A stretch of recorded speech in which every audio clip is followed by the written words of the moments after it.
I sent them a journal of American Doctors Society.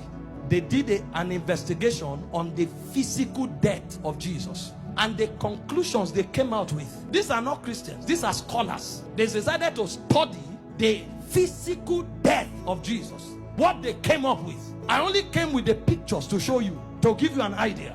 Show me the picture where they tied him to the stick to scourge him. The way they did it was they carried a fat tree, planted it, and locked your hand so that you can't shake. That means when they are scourging you, you can't turn. And they stripped you naked when they scourged you. The cane they used to whip you, they attached bones and metals to it. So anytime they wipe you, it pulled off your skin. There were records that said they whipped somebody like that and the thing tore the intestine and things came out. Somebody else was scourged like that. The whole back was peeled off. They saw bones. That's how the thing enters. They whip you and tear your skin. So every time they wipe you, if they pull it, your skin comes out. So that when they finish beating you, because of the volume of fluid you will lose, you will die of taste. If you don't die of heart failure. This is scourging. And the Romans don't flog 39. It's the Jews that flog 39. The Romans flog until they are tired. So the people beating you, they will beat you until they faint. When they finish scourging you like this, if life remains in you, then mercy spoke for you. After they scourged him, they now took him trekking with the cross for close to 1 kilometer to Golgotha.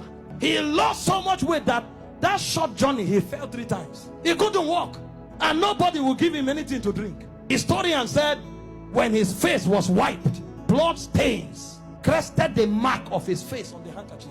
Everywhere was bleeding. Can I show you the scripture that described this punishment? Isaiah 52 verse 14. When they finished beating Jesus, that alone would have been enough. See the way Isaiah 52 verse 14 described him after he was scourged. He said, just as many were appalled. You know the word appalled? The highest level irritation. When you saw him, you are like, what is this? You couldn't describe it. He said many were appalled at the sight of him. For so mad, you know the word mad? Disfigured. So disfigured was his appearance, like an object of horror. When he came out of the scourging, if you saw him, you thought he was an object of horror. And he said he no longer looked like a man. They literally disfigured him, and they didn't stop there. They now gave him the cross, carried it, and went to Golgotha. Then they began crucifixion. In crucifixion, they nail you at your wrist, because the idea was for you to hang there until you suffocate.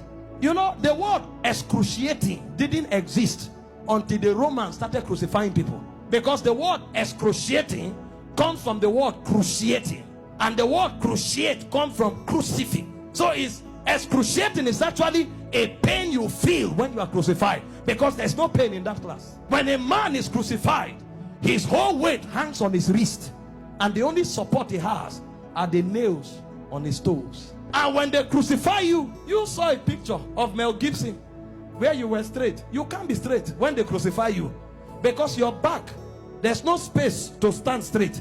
You have to turn sideways to hang, because this is how you hang. Your weight actually hangs on your wrist. If you are tired and you want to gain small balance, you now push it on your toe that is on the nail. That's why when they wanted to kill the criminals, they broke their legs. And the reason is because when you are hanging, your stomach is bent so that your diaphragm can't breathe. Air can't enter. So Jesus was there for 6 hours. You know what that means? For 6 hours, every time he breathed, he had to pull himself up. So he pulled himself on a nail up to breathe for 6 hours. He will pull up, breathe, go back, pull up for 6 hours. Remember, his back is already torn. So as he's pulling up, he's feeling pains on the wrist, his back is scrubbing on the cross, and his leg is feeling pain. To breathe and go back. Every breath was death for you for 6 hours. And they were mocking him at the same time. So there was soulish torture, there was physical torture. As if that's not enough, he carried sin on him. So God was not connected to him at the time. God had to turn away. So there was spiritual torture, soulish torture, bodily torture. So much so that he cried, Eloi, Eloi, lama sabachthani, my God, why hast thou forsaken me? It's like a disconnection between your spirit and your soul.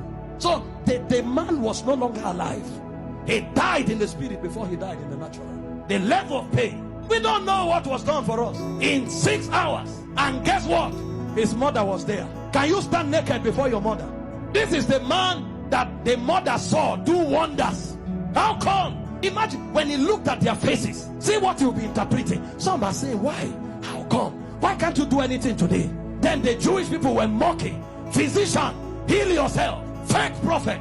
I thought you said you had miracles. Why don't you come down? The thieves that were on the cross, one was mocking him. So from everywhere. Meanwhile, all the sicknesses on earth were on him on the cross. You have cancer, you say it's painful.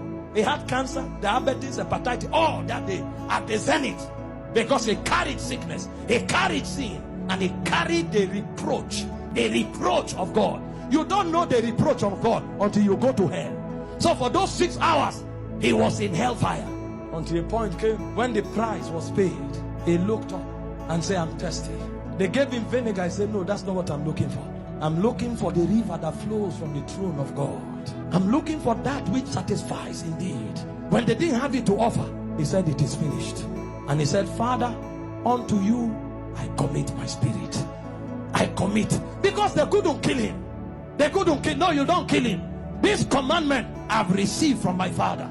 I have the power to lay down my life and to take it up. So he felt all those pains, keeping his life inside him. He had the choice to give up the ghost early. But if he gave up the ghost before the scourging, the sacrifice won't be complete. That's where it is more painful. He had the power to say, no, now I depart. But he kept his life and suffered the pain. From the scourging, to the shame, to the reproach, to the embarrassment, to the flogging, to the crucifixion, until he checked and saw that the sacrifice was complete. Because he had the choice of letting you go to hell, or of keeping you while he stays in hell. He chose to stay in hell.